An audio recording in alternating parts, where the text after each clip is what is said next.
how can we learn from and utilize nature in order to build more sustainable cities in a context of climate change? And how can nature help cities adapt to increasing climate extremes and variability like floods, changes in temperatures, heat waves, windstorms, and landslides? Cities need concrete answers, guidance, and planning tools.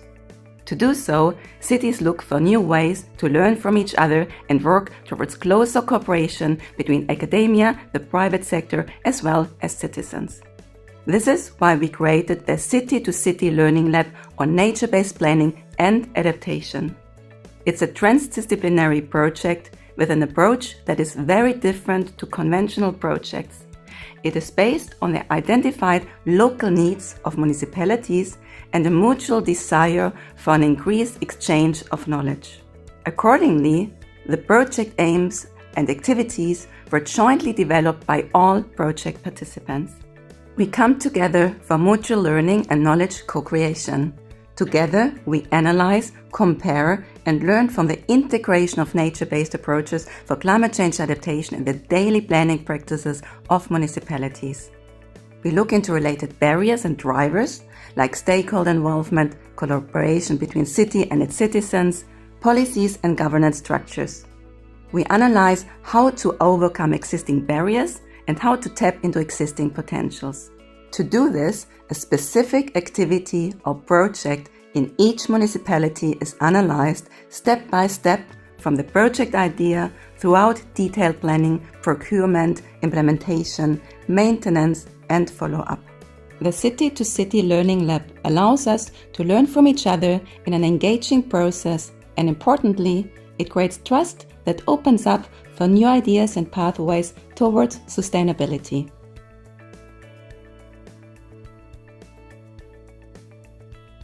The focus of our project is the integration of nature-based solutions during the zoning of a new development area in Aarhus, in the municipality of Kristianstad. This development includes 300 new apartments and houses, as well as new preschools, healthcare facilities and office facilities. And the site covers 27 acres that today mostly consists of municipal-owned farming land.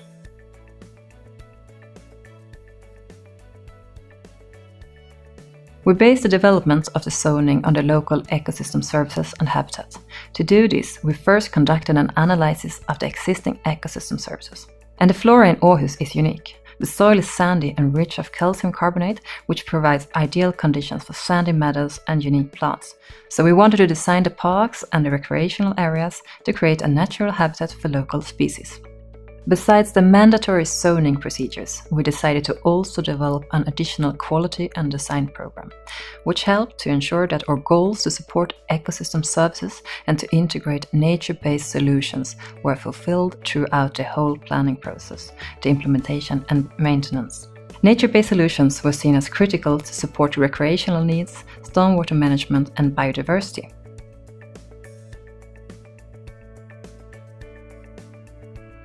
In Kristianstad, the integration of nature-based solution is supported by the municipality's set goals and local policies.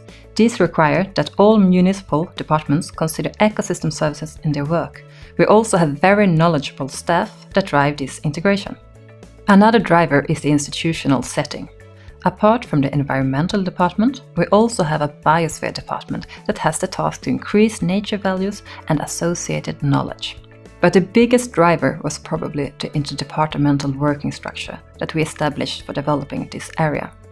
We joined efforts and resources to support the planning process in different ways, for instance through setting clear development goals and commissioning an analysis of existing ecosystem services.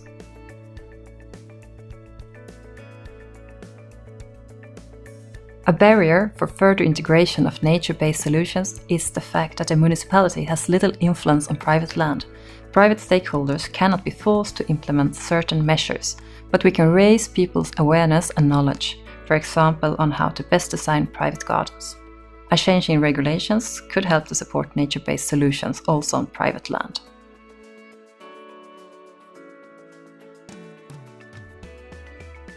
The City-to-City Learning project has given us extra time to focus on these issues and to learn from the other participants. It's an eye-opener to meet people from different backgrounds and get to know how they approach the same subject. When you meet often in a small, tight-knit working group during a longer time period, you get to know each other well, which fosters a greater understanding for each other. This way you get more meaningful conversations and you end up with a great network for the future.